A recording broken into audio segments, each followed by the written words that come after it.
শুধু শিশু নয়, হাম হচ্ছে বড়দেরও। ডিএনসিসি হাসপাতালে আলাদা ওয়ার্ড খোলা হয়েছে, প্রতিদিনই নতুন রোগী আসছে। এরই মধ্যে একজনের মৃত্যুও হয়েছে। চিকিৎসকরা বলছেন ৬০ বছরের বেশি বয়স বা অন্য রোগে আক্রান্তদের হাম হলে জটিলতা বাড়বে। বড়দের হাম হওয়ার কারণ খুঁজতে টিকা বিষয়ক জাতীয় কমিটিকে নির্দেশনা দিয়েছে স্বাস্থ্য অধিদপ্তর।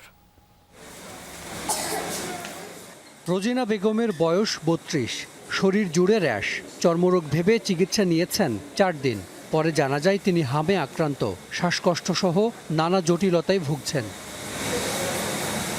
সম্প্রতি রোজিনার এক আত্মীয়ের সন্তান হামে মারা গেছে। সেই শিশুকে কোলে নিয়েছিলেন তিনি। ওর একটা ভাইয়ের বাচ্চা ওই হাম হয়েছে, গ্রাম থেকে চিকিৎসা করতে আমাদের এখানে আইছে। ও কোলে নিয়ে ওরে চিকিৎসা করতে ধোয়াছে, ওই বাচ্চার গায়ে থেকে ওই বাচ্চাটা মারা গেছে। ডিএনসিসি হাসপাতালে বড়দের ওয়ার্ডে ভর্তি ৮৩ জন, এছাড়া আইসিইউতে ভর্তি আরও ৩ জন। এরই মধ্যে ১৮ বছরের বেশি বয়সী এক রোগীর মৃত্যু হয়েছে। জ্বর কমে না ৩-৪ দিন পার হওয়ার পরে ওই যে শরীরে গোটাগুলো উঠছে। ওঠার পর কালকে আমি রাতে সন্ধ্যার পরে মিটফোর্ড হাসপাতাল, সারা রাত ওইখানে ছিলাম মিটফোর্ড হাসপাতাল। ওখানে ডক্টর দেখাইছি, স্যালাইন ট্যালাইন দিয়েছে, বলছে যে হাম হয়েছে, ওইখানে রাখবে না, এখানে আসতে বলছে। আমরা জানতাম আগে ছোটদের হয়, এখন দেখি বড়দেরও হয়। জন্মের পর থেকে আপনার ৬০-৭০ বছর বয়সের কত হাম হইতে আছে। চিকিৎসকরা বলছেন চারপাশে হাম আক্রান্তের সংখ্যা বাড়ছে। এর মধ্যে বড়দের একটা অংশও আক্রান্ত হয়েছেন। প্রথম থেকে ছিল, অল্প অল্প করে সবসময় ছিল।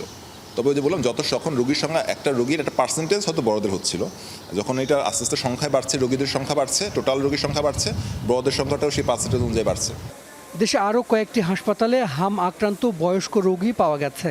তবে সারা দেশে কত আক্রান্ত সেই তথ্য নেই স্বাস্থ্য অধিদপ্তরের কাছে। একটা সোসাইটির যখন একটা বড় একটা অংশ ইমিউনাইজড হয়ে যায়, সেই ইমিউনিটিটা বড়রাও ভোগ করে। আমরা ৯০ থেকে ৯৫% শিশুকে যখন আমরা টিকার আওতায় আনতে পারবো, তারা যখন ইমিউন হয়ে যাবে, তখন তাদের ইমিউনিটির কমিউনিটির সবাই এই ইমিউনিটিটা ভোগ করবে।